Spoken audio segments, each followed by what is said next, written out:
J'ai donc choisi de vous parler des enfants autistes Asperger. Non, des chaises. Mais non, de la chaise. La chaise est une chaise parce qu'elle a une assise et un dossier monobloc blanc, et puis des pieds qui partent comme ça en oblique en bois. Prenons-en une autre. Structure en métal assise en cuir. Pour vous, pour moi, pour nous, il s'agit d'une chaise. Pas pour Antoine. Antoine a raison. Cette chose n'a rien à voir. Elle est noire, elle est brillante, elle est froide. Alors, quoi de plus logique que de piquer une énorme colère quand on lui demande d'amener une chaise qui n'en est pas une? Quelle sublime illustration du constructivisme, qui nous rappelle que la réalité n'existe pas, que tout est affaire de perception. Quelle sublime illustration du constructivisme que sa manière de voir les choses, de focaliser sur des détails pour arriver à un tout. L'hypersélectivité, c'est très poétique, mais c'est très énervant. Pour lui, pour son entourage, et pour tous les autres soi-disant neurotypiques. Des abstractions, des généralisations dont nous sommes tous capables, ou bien des imprécisions grossières, selon le point de vue. Certains enfants Asperger n'y parviennent pas. Antoine a 10 ans. Il a été diagnostiqué il y a 2 ans grâce à une maîtresse qui a repéré des aptitudes hors du commun. Une capacité à se passionner pour les trains et les avions, à devenir un expert, sans être absolument capable de distinguer une girafe d'un léopard. Ben oui, ils ont le même motif de pelage, je vous signale. Depuis le diagnostic, on a cessé de le traiter de débile à l'école. Pour une fois, le diagnostic a eu un intérêt pour cette famille. Je dis pour une fois parce que nous, thérapeutes systémiques et stratégiques, trouvons le plus souvent que les diagnostics ne sont pas psychodégradables et donc potentiellement dommageables. Ils figent une situation et fonctionnent parfois comme une prophétie auto-validante. On va mettre en place un accompagnement pour un enfant qui peut parfois l'empêcher de progresser, mais qui en tout cas lui fait penser qu'il a besoin de béquilles pour réussir à l'école. Alors, la plupart du temps, nous conseillons aux parents comme aux professionnels de retarder le diagnostic, histoire de voir si une approche interactionnelle selon le modèle de Palo Alto pourrait résoudre les problèmes. Comme l'a montré Magali, avec les enfants dans la Lune. TDA, dit-on. Dans ce cas précis, donc, mes convictions ont vacillé. Le diagnostic a été franchement bénéfique. D'abord, immédiatement, il a soulagé la famille, mais ça c'est toujours le cas. Et puis ensuite, sur le long terme, des séances régulières de groupe à l'hôpital ont franchement aidé Antoine. Il a appris des choses qu'il n'aurait pas apprises ailleurs. C'est peut-être une exception qui confirme la règle alors. Je reçois sa maman, qui me décrit une scène terrible qui a eu lieu le week-end dernier. Il est dans le salon de sa meilleure amie, la meilleure amie de la maman, Valérie. Il est dans le salon de sa meilleure amie. Les enfants de Valérie jouent dehors. Antoine ne souhaite pas les rejoindre. Non, il fait froid, en plus ils sont tellement pas amusants. Il est dans le salon. Il est planté là au milieu, il se fait des lignes. Se faire des lignes, c'est suivre des yeux des lignes imaginaires ou réelles. Un peu comme un bercement rassurant. Il fait ça. Valérie, une fois de plus, gênée par le comportement étrange d'Antoine, réagit. « Antoine, tu peux aller me chercher la chaise là-bas ?» Antoine ne bouge pas, il est dans son monde. « Antoine, la chaise ?» Il lève la tête. « C'est pas la chaise. »« Antoine, la chaise !»« Ce n'est pas la chaise, ce n'est pas la chaise, c'est pas la chaise !» Il se jette au sol, se tape la tête par terre. Il n'en peut plus. Valérie tente de le calmer. « Antoine, ça va, c'est ridicule, calme-toi. » Il continue. Sa mère, miracle de patience, s'assoit à côté de lui. Elle sait que plus on essaie de le calmer, moins il se calme. « Antoine, tu as raison, chérie. Bien sûr. C'est juste, ce n'est pas la chaise. Tu as de bonnes raisons d'être en colère et de t'énerver. Vas-y, mon ange. » Encore quelques râles, quelques coups de tête atroces au sol, et puis un geste à Valérie pour qu'elle s'éloigne. Il se calme enfin.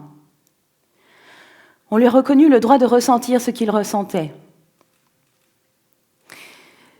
C'est une logique à 180 degrés que connaît parfaitement sa maman et qu'elle connaissait avant de venir dans nos centres. Simplement, elle disait que parfois, ça ne fonctionnait pas, ça. Ah oui, logique. Elle le disait pour qu'il s'arrête. Là, son intention est parfaitement claire. Elle souhaite juste l'accompagner dans son émotion, sans chercher à le stopper, même si elle a extrêmement peur qu'il se blesse. Elle apprend chaque jour. Nous apprenons toutes les deux, sans arrêt, de situations particulières qui peuvent déclencher des crises chez Antoine. Simplement, elles durent beaucoup moins longtemps depuis l'utilisation du modèle de Palo Alto. Oui, tout est interactionnel, autisme ou pas. Evan, 12 ans. Il me parle d'un certain copain, Théo, qu'il a repéré comme ami potentiel dans sa nouvelle école internationale à Lyon. Théo l'appelle « mon meilleur ami Evan », en riant. Je crois qu'Evan n'a pas compris qu'il se moque. Et puis surtout, il lui a mis une gifle. Depuis, Théo a présenté ses excuses, mais Evan ne souhaite pas les accepter. « S'il te plaît, ça se fait pas. »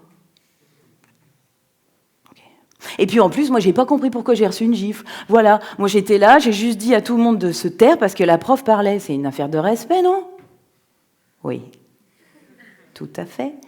Toi, tu connais parfaitement les règles et tu souhaites qu'elles soient appliquées, c'est tout à ton honneur. Tu es un peu comme une magnifique pivoine blanche qui pousserait tout droit dans un jardin, au milieu des mauvaises herbes toutes fouillies, sans couleur. Il me regarde. Non. Moi, je me sens plutôt comme un petit pot au milieu des lentilles, tu vois. Oui, un petit pois, voilà, tout à fait, un petit pois. Ben oui, parce que toi, tu es très brillant, très vert, plein d'idées spéciales. Les autres, ils sont secs, petits, marrons, moches, quoi. Assez moches. Et donc, quand ils te voient, d'une certaine manière, ils t'en veulent, j'ai l'impression. Puis alors, quand tu fais un rappel à la règle, tu passes pour le gros pénible. Je crois qu'on n'a pas 10 000 choix, Evan, hein. Ah non, et 10 000, ça fait trop. Il prend tout au pied de la lettre. Hein. Non, on n'a pas 10 000 choix. Il va falloir que tu fasses semblant d'être moche et marron comme eux. Hein, je vois pas. Enfin, tu vois comme dans Indiana Jones, où il est interrogé par les Allemands au sujet du médaillon. Oui, cet enfant connaissait Indiana Jones. M'a pas traité de vieille, comme quoi elle était vraiment particulière. Hein. Donc, dans Indiana Jones, quand les Allemands l'interrogent, Indiana Jones dit « Vous ne retrouverez jamais le médaillon ». Il est en sécurité avec mon secrétaire particulier Marcus Brody. Brody parle plusieurs langues, s'est déjà mêlé à la foule, a brouillé les pistes. Jamais vous ne remettrez la main sur eux. Tu vois cette scène? Oui. Eh bien, tu vois, au même moment, on voit à l'écran le fameux Brody sur le dos d'un âne agitant un bâton. Il a sur la tête un mouchoir blanc en guise de protection solaire. Il s'excite, il râle, il est au milieu d'un marché, on entend et on ne voit que lui. Tu vois? Oui. Eh bien voilà, je veux que tu fasses comme ce que dit Indiana Jones de Brody, mais en réussi. Il a compris. Donc, je veux qu'on ne te repère plus, que tu te mêles à la foule, que tu assombrisses ta peau de petit pois pour devenir un peu marron. Alors, plus de rappel à la règle, plus de conseils, rien, on les laisse dans leur ignoble bêtise, ok? Dac. Il repart. Quand il revient me voir, la séance suivante, il dit que plus personne ne l'a embêté ni tapé à l'école, juste un garçon au self qui a dit « ta gueule ». Oh. Oui, j'ai dit, on ne double pas à la cantine, ça se fait pas. Bon, j'avais oublié Brody, là. En troisième séance, je crois qu'il a compris qu'il a le choix ou non d'endosser la peau des petits pois et qu'il connaît les conséquences s'il ne le fait pas. Des lentilles, pardon, n'importe quoi. Me dites rien, vous. La peau des lentilles et qu'il connaît les conséquences s'il ne le fait pas. Cependant, il me raconte néanmoins une autre histoire. Un certain Mathieu, dès qu'il passe près de lui, avec sa bande de hyènes ricanantes, le titille comme ça sur son épaule, sans arrêt. Evan est au supplice. D'abord, c'est insupportable pour quiconque, mais en plus, pour lui, qui déteste être touché, c'est invivable. La plupart du temps, ce qu'il fait, il me dit, alors j'évite de croiser la trajectoire de Mathieu et son groupe. Et alors sinon, quand il le touche, il prend d'un air excédé et jette le doigt de Mathieu. pendant que les autres rient, bien entendu. Je lui ai dit, alors voilà, on va faire plutôt l'inverse, un 180 degrés. Et donc, tu vas plus du tout éviter Mathieu et sa bande. Rien. Et la prochaine fois que Mathieu arrivera pour te toucher avec son doigt en te titillant, eh bien, tu lui diras, oh, qu'est-ce qui t'arrive, toi? T'adores me toucher ou quoi? Avec un large et faux sourire. Ce jour-là, Evan repart en riant, ce qui arrive à peu près pas souvent. Quand il revient, il me dit, alors, je n'ai pas pu... Donc, ils m'ont pas du tout embêté, hein, donc ça va. Donc, moi, je suis contente, oui. Mais j'ai pas pu décocher ma flèche. J'ai pas pu l'utiliser. Rien. Puis alors, ton truc de faire le faux sourire avec eux, là, pour rien, hein. Alors, je lui explique que d'une certaine manière, sa flèche, il l'a utilisée. En souriant, comme il l'a fait, les autres se sont dit, tiens, Evan n'a pas l'air de s'énerver aujourd'hui. Il a l'air souriant. Il nous regarde. On va pas y aller, il y a un truc qui a changé, c'est bizarre. Voilà, en 4 ou 5 séances, nous étions venus à bout tous les deux de tous ces problèmes relationnels du moment à l'école. Je crois qu'il a définitivement appris qu'il a le choix ou non de dire aux autres ce qu'ils pensent de leurs actes. Et puis aussi que c'est précisément quand il s'énerve ou qu'il fait l'énerver que les autres l'embêtent. Je voudrais retenir de ces histoires 3 éléments. D'abord, l'aspect constructiviste et non normatif du modèle de Palo Alto nous permet d'accéder au monde tout particulier des perceptions des enfants Asperger et de mieux les comprendre. Ensuite, il y a toujours une logique interactionnelle que l'on peut modifier si on se donne la peine d'y réfléchir. Enfin, s'il n'y a pas de retard ou de trouble mental associé, on peut toujours aider un enfant Asperger qui nous le demande. À nous d'avoir la patience, la créativité et le courage de nous mettre à côté de lui pour lui montrer le chemin de la relation. Je vous remercie.